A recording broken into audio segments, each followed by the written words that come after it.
If you're going to be out there, give it your all. Otherwise, don't be out there. Like, there's no point in wasting your time, injuring your body, all that energy you use, all the film study, all the practices, all the meeting. Like, there's no point in doing all that if you're not going to go out there and try and dominate.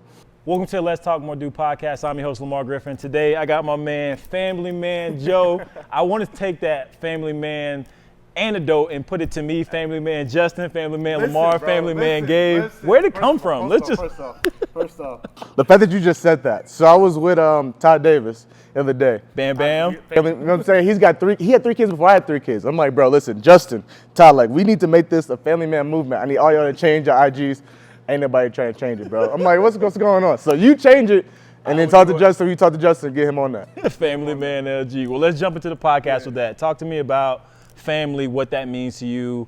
So Family Man that nickname, I guess, came from college, actually. So it started off, so in college I got married my 4th year, and then had a kid my last year, so my 5th year. And so one of my friends, Stephen Buckley, called me Married Man Joe, and then once I got a kid, it was, all right, well, now your family, it just kind of transformed to Family Man Joe. And I liked it, so I just rolled with it, I stuck with it. But man, my family, my wife, my kids, I got 3 daughters, Scarlett, Aurora, Rosalie. I call her my princess. My baby's my princess. I'll get into that later. But there's a reason she got a special name. But they, man, mean the world to me. Yeah. Drive me crazy. All four ladies drive me crazy. We was talking about it on the way here. Drive me crazy. But bro, they're the most important thing in my life, bro. Like right behind my faith. God first for me, but like they are the most important thing for me, bro. I love that, man. And let's go to the faith. So with me, I'm from Florida, raised in the church, and you know, being able to be an NFL photographer. When I got out there, I really can say that you and Justin Simmons, like me as a photographer, I never saw people, because now the way anyone watching this podcast listens to it, it's different how dudes talk about their faith and how they show that. It wasn't always like that.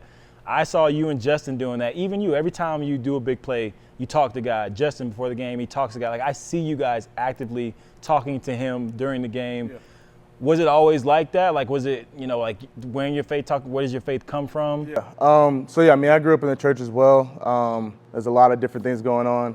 But my faith in Jesus Christ and who I am in him and what he did for us has never changed and never faltered. As far as, you know, being very vocal and, I guess, demonstrative with my faith, I understand, especially in this game, man. Like, we've seen, obviously, what happened with DeMar, just even outside of something that crazy like that, just the fact that I'm able to be out there on that field and do what I do, as a guy who never thought he would be out there on that field, like, wasn't even a thought in my mind that I would be out there like, I didn't do football growing up, but like, just the fact that I have the abilities that I have, the family that I have, the opportunities that I have, like, it's not me. Like, I didn't do this. Like, there's no way, if it was just like, all right, Joe, it's up to you to get this done and do what you gotta do. Like, there's no way, like, would never happen. And so for me, I know that all comes from my faith. That all comes from him. Every blessing that I have, every trial that I go through is a lesson to learn and an opportunity to get to grow closer to him, and just be thankful for what it is. There's a saying that I got from a brand that I like, Art of Homage and Red Letter Clothing. It's called Product of Grace. It's just like, grace is basically like me getting something that I don't deserve. Like, and that's literally my entire life. Like, that's everything that I've had. Like, my mom has always said, like, you've had God's favor in your life for forever. Like, one moment that always comes to mind for me, in high school, I ran track, 110 hurdles, and I had my greatest years my junior year. I ended up winning state. Hey. If we watched that race, bro, I should have got second. And the dude in first ended up tripping over 2 hurdles and ended up falling down. It's just like when I say dude, I was gonna get smoked. I couldn't draw that up. And I feel bad for the dude. He's a young buck, so he's gonna come back. He probably won the next year. I ain't pay attention, but he probably came back and won the next year anyway. But like, stuff like, there's been moments like that in my life from like, there's no other explanation but God.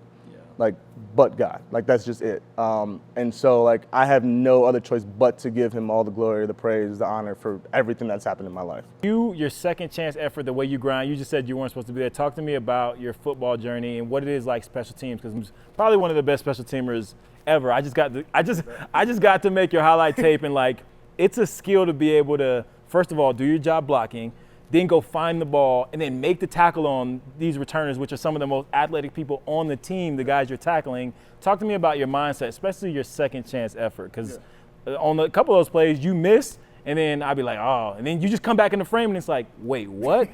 And people don't understand, like, missing on a returner that most of those guys run 4-3, 4-2, 4-3, 4-4. If you miss one time, usually you don't get them back.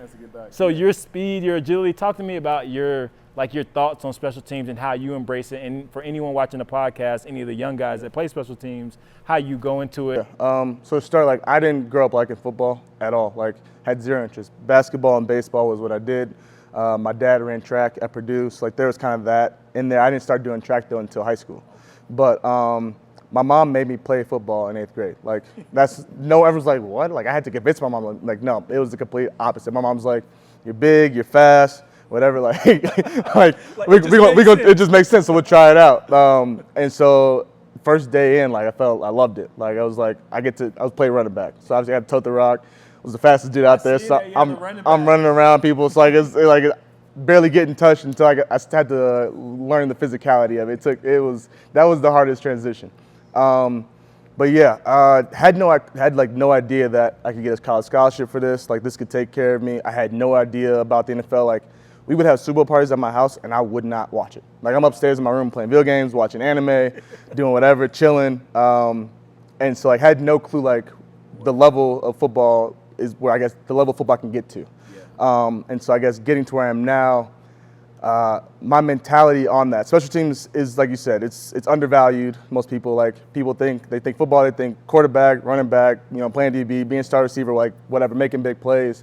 But a lot of that can't happen without the dudes in between, the transition plays, the special teams plays. And so for me, everything that I do, I'm like, if you're gonna do it, if you're gonna be out there, like give it your all. Like otherwise, why are you out there?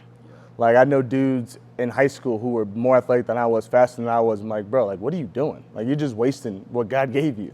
But like, so why? Like why are you even out here if that's what you're gonna be like? And so with that, like in college, obviously did a lot. I went to a small school in high school, so like I was big man on campus in high school. To college? No, high school. High school, so Plano High School. Small, exactly, middle of nowhere, Plano, Illinois. Not Texas, Plano, Illinois. No one knows about it. It's all surrounded by cornfields. Bro, like surrounded by cornfields. For real. Like literally, if you go into the parking lot, look across, cornfield, right there. Like the cornfield's literally right there. I'm from Florida, so we have, high schools, everything, No, ain't no Florida, ain't no Texas high schools. Yeah. But was a superstar in high school, but then go to college, and I'm not that. Like I'm a very athletic kid. I'm still fast. I'm still strong. But like it's a whole different thing for me than what I'm used to. And so I didn't really start playing linebacker until my last 2 years, my 4th and 5th year. And so where I made my heyday was on special teams. I'm like, well, if I'm gonna be out here, I might as well go ahead and do that. Like there are phases, like kickoff return is the most hated phase of special teams by anybody, myself included. But like, if I'm gonna be out here and do it, like let me go ahead and block somebody. Someone running full speed at me while I'm standing still, like let me go ahead and do what I gotta do. And so it's been my role for a while now. So it's my role for 5 years in college, basically, 2 of which I played linebacker. But basically for 5 years, I'm like, I'm used to this. Yeah. I'm used to this grind. Like it's a whole different, it's different than normal football techniques, but you use your position stuff to kind of carry it over to that. But like you said, like I got to block and then go run and then go tackle in some phases. Like it's a combination of a lot of different stuff. And so like I guess what it just boils down to my mindset is just like if you're going to be out there, give it your all. Otherwise, don't be out there. Like there's no point in wasting your time, injuring your body, all that energy you use, all the film study, all the practices, all the meeting. Like there's no point in doing all that if you're not going to go out there and try and dominate. And then the one thing I love about special teams is 9 times out of 10, I know who's blocking me, and he knows I'm blocking. Like it just like we just know like this is this one-on-one matchup. Like this is happening. Even if it's a double team, like I know you two are double teaming me. All right, bet. Like, and let's go. Like let's see who's gonna win this. And I love that versus like a defensive play. Like I don't know if they're running a toss play to the left. I don't know if it's a fullback dive. I don't know if it's a deep pass. Like you do know based on tendencies, but at the end of the day, like special teams, like I know 9 times out of 10 is me and you. Yep. So let's see who's gonna win this more times than not.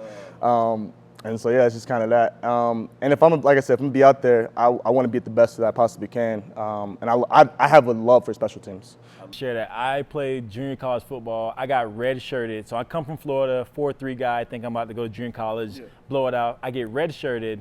Then I just deem myself the red shirt captain because you know me, I got to embrace whatever I'm doing. I'm playing against all the first team guys, so special teams kept me. So I met my wife in college, which now I have my daughters with. So if I didn't play special teams, I'm not on that team.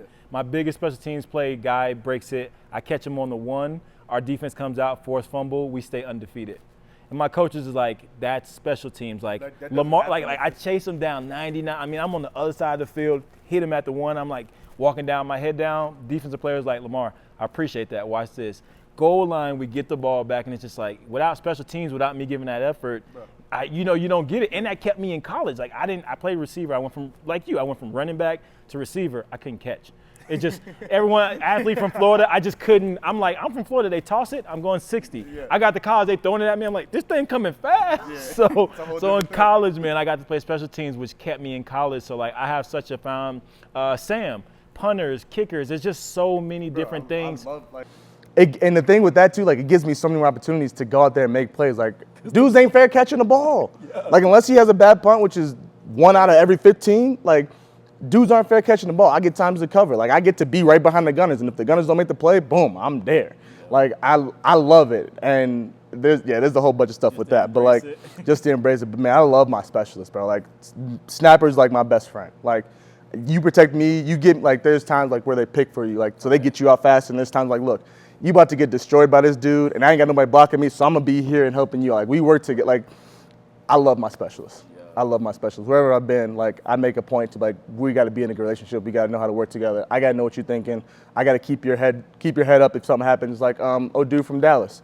How, like, was it CD? CD was like, we got your back, Like, obviously, like, dude, you missed 6, whatever it is in a row. Like, tough. You got, like, that's tough. You got to step it up. But at the same time, we can't have, like, bro, like, you don't, they have the hard, in my opinion, one of the hardest jobs. Like, you get one chance to do this right.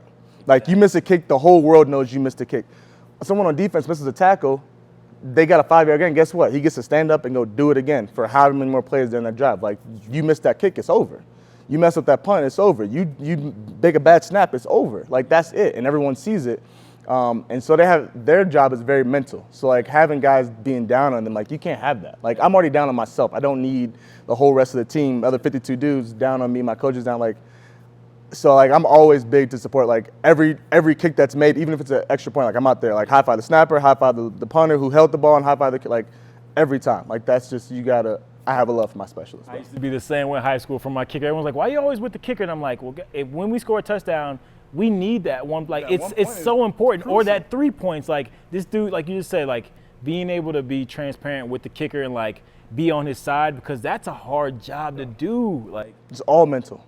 Like, it's all routine, it's all technique, it's often, like, I was learning so many different things about punting this past season. I'm like, there's just so much more into it than just, like, catch, drop, and kick. Like, it's the way you drop, it's how you hold the ball, it's if your toes pointing, your toes, like, there's so much different stuff that goes to it. Compensating for, like, oh crap, my swing ain't right, so let me do this mid-swing. Like, bro, what? While some of the fastest athletes in the world are coming at your head. Bro. Like, you gotta be like, I gotta get this off in a certain time because otherwise I'm getting rocked.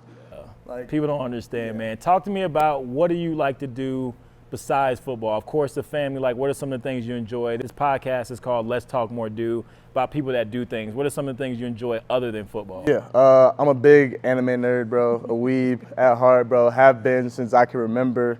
I don't know much about anime. It's popular now. It ain't. See, us growing up, it wasn't popular. Just explain for people on the podcast like me that I kind of know, but I don't. The best way I put it, just for people to understand, like, obviously everyone knows what a cartoon is. Like, everyone knows what a cartoon is. It's more than this, but basically the basic way I say is Japanese cartoon. And it's a certain way stories are told. It's a certain way things are animated. It's a certain way things are done. It's different than cartoons. Yes, attention to detail. It's just, there's details in it. There's a lot that goes into it, but it's different than American cartoons or whatever. I mean, there's Korean anime. There's different kinds of stuff going on. Check it out. I mean, Americans make anime, but it's just the way things are done. Right. That is, like, if I put on an anime and I put on a cartoon, like, I can see the difference there.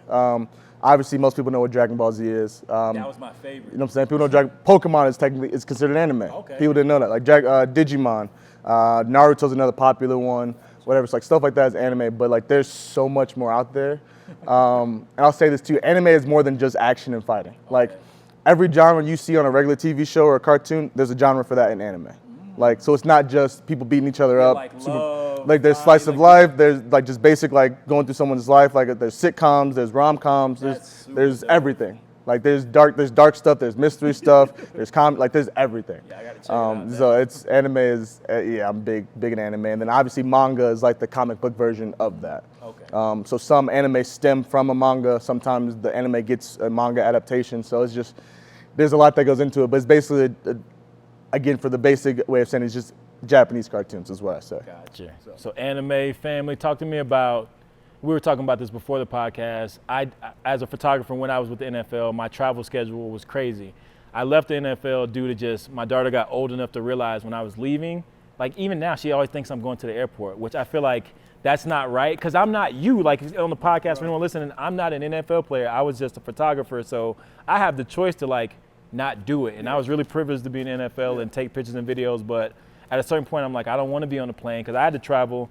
What is that like for you as far as like your wife and your family, the travel schedule, like just the schedule in general of being a professional athlete and a husband and a father? Yeah. No, you saying that about your daughter too is hilarious, because every time I like put a jacket on, oh, daddy's leaving. Daddy, where are you going this time? I'm like, I'm literally just putting a jacket on. Like it's cold in here. Like that's it. Or like it's almost like it affects them mentally to see you. Yeah. And my oldest has been in it. Like she was with me in college, so this is her entire life. His daddy's been gone. And that's hard, bro. That's hard. Because you're not leaving just to leave. You're going to work. And my oldest is starting to get it. Like she's gone to a couple of games since she's grown up, but like this year she went to a couple and she understood like. She understands better what daddy's going on. She's got a little beef with the Broncos right now. We won't get into that, but we drive, especially being home, like we drive like, Daddy, you used to work there. Why'd they let you go? I was like, listen, man. Hey, listen, I don't know what they was doing. I don't know what they was thinking, but whatever. That's neither here nor there. But it's caused, work has been, obviously, is what helps me take care of my family. Like that's how I provide for my family. The reasons we have what we have, the reason the lifestyle we were able to live, been able to give a lot to other people in the community through that. But it also, it causes a lot of issues. Had to move a lot. My rookie year, trying to move with a wife and at that point, 1-year-old, 4 different teams. So starting in Dallas, went to, what was next? Chargers for 3 days. So I was looking for a spot, and I'm like, oh, wait. Well, I'm actually like, thank God I didn't end up here because I'm on P Squad, and I ain't getting nothing. And all the taxes are taking all my money away. And then I got to find some expensive one-bedrooms. Yeah, nah. So I was grateful for that. Seattle, which they actually came through to. And then I came here to Denver. And then last year, went to Tampa. Not last year. So 2 years ago, went to Tampa, was there, moved, like literally picked up everything. Took up my entire house. Was like, okay, things are going to go well. Preseason went well. Picked up everything, moved the entire family out to Tampa, and then I got cut and ended up going to Nashville. My family gets stuck in Tampa. We're stuck in a lease. I'm like, and I don't have a spot out here in Nashville. I don't know what's going on in Nashville. I'm on P Squad. Like, y'all just got to stay there. So I literally spent the entire season away from my family. Wow.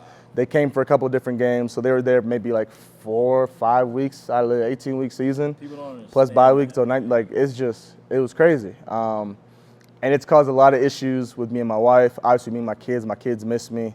I've missed a lot of the early parts of my kids' lives. Like, all my kids are football babies. So like I said, my oldest was born during the bye week of my 5th year in college.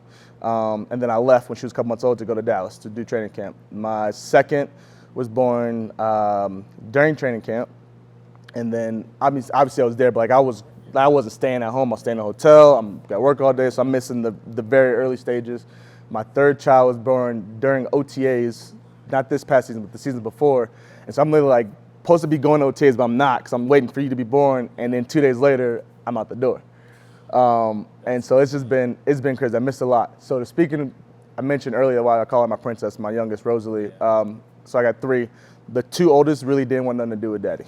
They was all mama's girls. Rosalie, she loved her daddy. Like her daddy. It don't matter what, she loved her daddy. And I was like, bro, the fact that I finally got one, all right. That's why she got that. That's why she got the nickname. All right. Well, I'm challenging all the players. I'm going to wrap this up. I'm challenging any of the players, any of the people on the podcast, entrepreneur, business people. when football's over, what does that look like for you? Have you thought about that? Have you got any business ventures going now? What's after you get done playing ball? Yeah, trying to figure that out. Todd Davis, I mentioned him before, is trying to get me in real estate, trying to get me on the real estate grind. And I'm interested in it, I just haven't done that yet. One thing that for sure is going to happen is actually a podcast. Me and one of my boys, another big anime fan, we're thinking about getting to an anime podcast, making that. So trying to get that involved. A lot of that is dealing with and basically athletes or different people in different spaces, people like who basically do stuff outside of anime, but like how anime has affected their lives and helped them grow. There's a lot of life lessons I've learned and stuff that I've taken from anime, things that has gotten me through dealing with hard times. Like this is a whole bunch of stuff. I mean, and people have that for everything. Like sports do that for you, whatever. But using anime in that respect, I guess. My wife's family bought a big old plot of land in the middle of nowhere, Missouri, and basically. Homesteading, I guess, is what we'll say it is. Basically, taking care, raising animals, kind of growing our own food, doing different stuff, like being attached from civilization, but still being a part of. I've been in the city my entire life, like. So it's gonna be a hard transition for me, but I know my wife. It's a dream my wife has been wanting to do since she was little. And if God willing, I get this career as long as I wanted to play it in and put it through so much that I've done. Like it's a sacrifice I'm going to make for my wife and kids to live a lifestyle she wants to live, do things she wants to do, but still be able to provide for them, have fun, learn some new things, and do stuff like that. So there's some things going on. But as far as like what I want to do, coaching is up in the air. I've had some people telling me like, so Joe, when you're done, you're going to come coach special teams, right? And I'm like, I could see it. It's a lot. I would love to. Fantastic leader of men like you, and you've done it. You've done it. You've ran through people like. So that is a thought in my mind. Right. So we'll see how that plays out. I got to convince the wifey on that one, spending more time in the league after being done.